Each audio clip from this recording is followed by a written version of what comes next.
Good morning friends.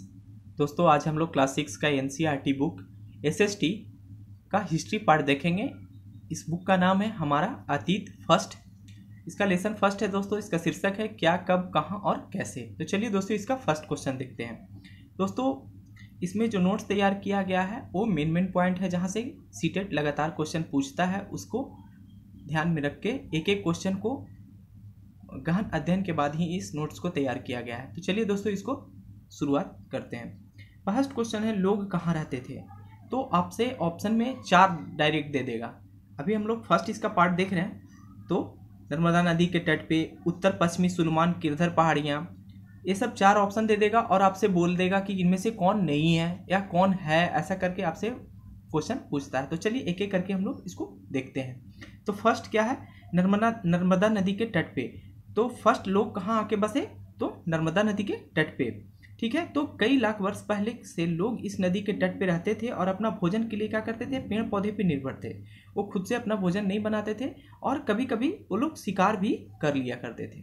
ठीक है, यानी सीधी बात है दोस्तों कि वो लोग अपने भोजन के लिए पेड़ पौधे और शिकार पे ही निर्भर थे। ठीक है, उस समय कृषि का आविष्कार नहीं हुआ था। अब आगे देखिए, अगला देखिए, उत्तर पश्चिमी की सुलेमान और किरधर पहाड़ियाँ लगभग 8000 वर्ष पहले, ये उसके बाद वो 1 लाख था, अब 8000 पे हम लोग आए हैं।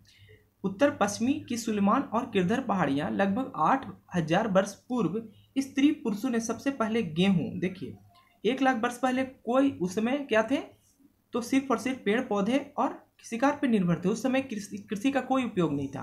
अब 8000 वर्ष पूर्व आए तो क्या है, स्त्री पुरुषों सबसे पहले गेहूं उपजाए क्या। तो ये भी आपसे क्वेश्चन पूछ सकता है कि सबसे पहले किस अनाज का उपयोग वो लोग कृषि के आधार पे किए थे। तो आप लोग को गेहूं और जौ याद रखना है। ठीक है, तो सबसे पहले गेहूं और जौ जैसी फसल का उपजाना आरंभ किया, तब पशुपालन भी करना शुरू कर दिए। अब क्या हुआ कि उस समय वो लोग पशुपालन भी शुरू कर दिए थे और वहाँ का परिवेश ग्रामीण था, वहाँ का जो वातावरण था वो गाँव जैसा था, शहरी इलाका नहीं था। ठीक है, तो कहाँ, उत्तर पश्चिम के सुलेमान और किरधर पहाड़ियां के आसपास। ठीक है, अब अगला देखते हैं, उत्तर पूर्व में गारो तथा मध्य भारत में विंध्य पहाड़ियां, यहाँ भी कुछ लोग आके बसे थे। ये लोग देखिए, ये कुछ अन्य क्षेत्र हैं जहाँ कृषि का विकास हुआ। इस क्षेत्र में भी कुछ कृषि का विकास हुआ था तथा सबसे पहले चावल उगाया गया। और इस क्षेत्र में सबसे पहले किस चीज़ का विकास हुआ था, तो चावल यानी धान का विकास हुआ था। ठीक है, तो ये भी आपसे पूछ सकता है कि सबसे पहले चावल का कहाँ उपजाया गया, तो उत्तर पूर्व में गारो तथा मध्य भारत में विंध्य की पहाड़ियां के आसपास का क्षेत्र। तो ये सब क्षेत्र जो बता रहे हैं दोस्तों, यहाँ पे क्या हुआ था, सबसे पहले लोग आकर के यहाँ बसे, यानी यहाँ पे अपना जीवन आरंभ शुरू कर दिए थे। अब आगे देखिए, अगला है सिंधु तथा इसकी सहायक नदियाँ। जहाँ जहाँ सिंधु नदी थी या उसकी सहायक नदियाँ आसपास के क्षेत्र जो है, यानी 4700 वर्ष पूर्व, यानी 4700 वर्ष पूर्व इन्हीं नदियों के किनारे आरंभिक नगरों का विकास हुआ। क्या हुआ, इन नदियों के किनारे आरंभिक नगर यानी धीरे धीरे शहरी वातावरण पे ढलना शुरू हो गए थे। अब आगे किस, सिंधु तथा इसकी सहायक नदियां के आसपास। अब अगला देखिए, गंगा तथा इसकी सहायक नदियां। अभी का जो क्षेत्र है, इलाहाबाद हो गया, पटना हो गया, वाराणसी का हो गया, ये सब गंगा और उसकी सहायक नदियां का इलाका का है। तो ठीक है, अब इस क्षेत्र को देखते हैं। इन इलाकों में भी नगरों का विकास शुरू हो गया था और 2500 वर्ष पूर्व इन्हें मगध के नाम से जाना जाने लगा, जिसका राजा कौन था, अशोक महान। अशोक किसे गद्दी से हटाकर बैठा था, तो धनानंद को। ठीक है, तो कितना वर्ष पूर्व, तो 2500 वर्ष पूर्व इन्होंने इन इलाकों को नगरों का विकास हुआ, जिन्हें मगध के नाम से भी जाने लगा। तो ये रहा लेसन फर्स्ट और आगे इसका कुछ पार्ट देखते हैं। लेसन फर्स्ट का ही पार्ट है, आगे इसको देखिए। अगला क्वेश्चन है दोस्तों, देश का नाम इंडिया तथा भारत कैसे पड़ा है। अब अगला क्वेश्चन है, बहुत अच्छा क्वेश्चन है। अब इसके बारे में हम लोग जानेंगे कि देश का नाम इंडिया तथा भारत कैसे पड़ा। जो दोस्त इस चैनल पे नए हैं उनसे रिक्वेस्ट है कि प्लीज़ इस चैनल को सब्सक्राइब कर लें तथा वीडियो को लाइक जरूर करें और ज़्यादा से ज़्यादा अपने ग्रुप में शेयर जरूर करें। तो चलिए दोस्तों आगे देखते हैं, देश का नाम इंडिया तथा भारत कैसे पड़ा। तो इंडिया शब्द जो है इंडस से निकला है। किससे निकला है, इंडस से निकला है। ये क्वेश्चन डायरेक्ट सीट, जो भी हम ब्लैक पॉइंट या हाईलाइट किया हो वो क्वेश्चन डायरेक्ट पूछा हुआ है दोस्तों। और कई बार सीटेट ये सब क्वेश्चन एनसीईआरटी बुक से ही उठाता है। चलिए इसको देखते हैं। इंडिया शब्द कहाँ इंडस से निकला है, जिसे संस्कृत में सिंधु कहा जाता है। अब इंडस का जो संस्कृत में जो अर्थ होता है वो क्या होता है, सिंधु होता है। ठीक है, अब आगे अगला पॉइंट देखते हैं। 2500 वर्ष पूर्व उत्तर पश्चिम पश्चिम से, कहाँ, उत्तर पश्चिम से आने वाले ईरान के लोग जो थे इसको ईरानिया बोलते हैं, ईरानियों बोलते हैं, तथा यूनान से जो आए लोग थे उसको यूनानियों बोलते हैं। ईरानियों तथा यूनानियों सिंध को हिंदोस, किसको, सिंध को हिंदोस तथा इंदोस कहा। ये भी क्वेश्चन सीटेट में पूछा हुआ है। दोस्तों जो भी मैं इसमें हाईलाइट किया हूँ क्वेश्चन सीटेट में पूछा है और वहाँ से आप लोग ध्यान दीजिएगा। क्या सिंध को क्या बोले, ईरानियों और यूनानियों ने हिंदोस तथा इंदोस कहा, और इस नदी के पूर्व में जो स्थित भूमि थी, और इस सिंधु नदी के जो पूर्व में स्थित इलाका था उसको क्या कहा, इंडिया कहा था। ठीक है, तो किसके पूर्व में, सिंधु नदी के पूर्व में जो स्थित इलाका था उसको इंडिया कहा था। अब इसको भी आप लोग ध्यान दीजिएगा। अब आगे देखते हैं भारत कैसे नाम पड़ा। तो भारत नाम का प्रयोग उत्तर पश्चिम से रहने वाले लोगों को समूह के लिए किया जाता था।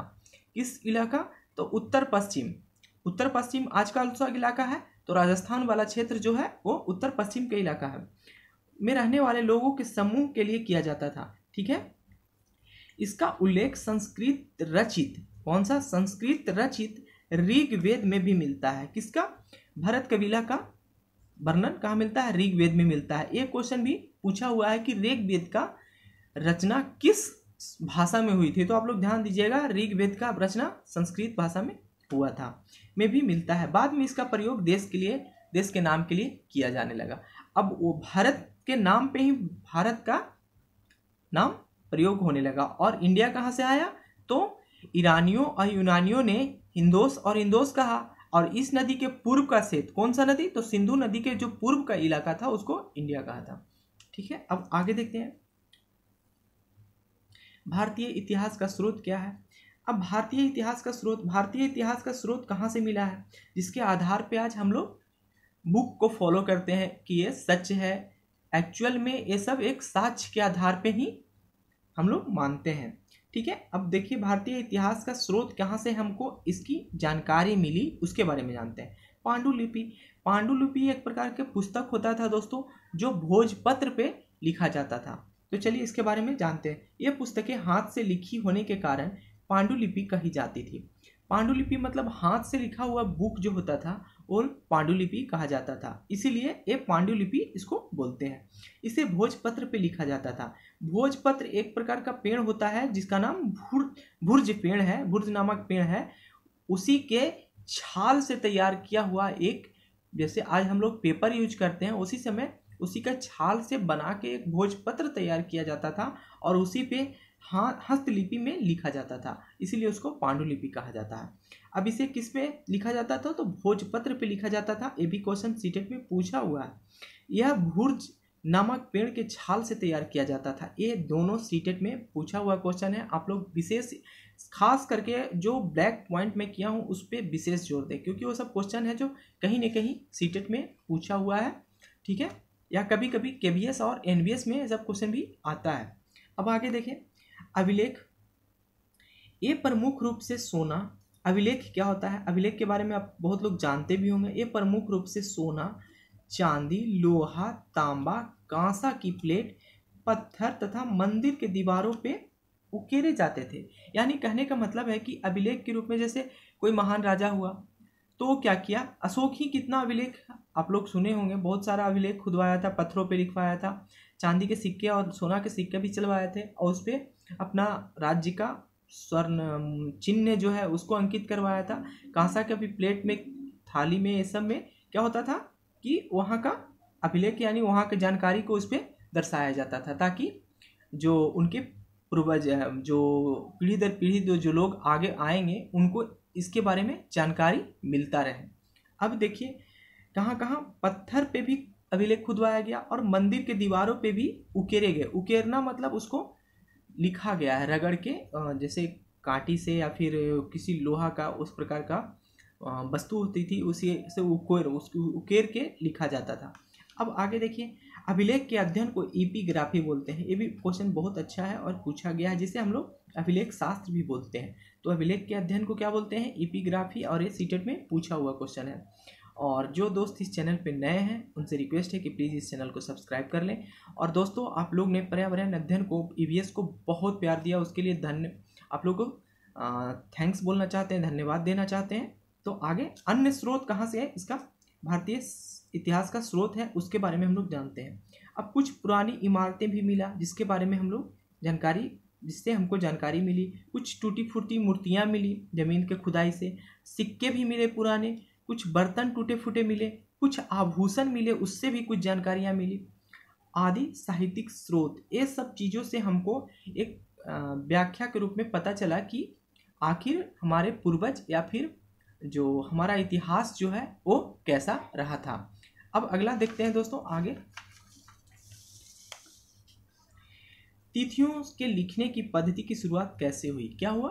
तिथि जो आज लिखा जाता है, ईसा पूर्व आप लोग जानते होंगे, ईसवी सन होता है, ये सब कहाँ से, इसकी शुरुआत कैसे हुई, उसके बारे में बताया गया है। तो चलिए इसके बारे में देखते हैं। दोस्तों, एक बार फिर आपसे रिक्वेस्ट है कि जो दोस्त इस चैनल पे नए हैं वो प्लीज़ इस चैनल को सब्सक्राइब कर लें और ईवीएस की सारे वीडियो देखिए। आपको गारंटी मैं दोस्तों कह रहा हूँ कि 25+ आपको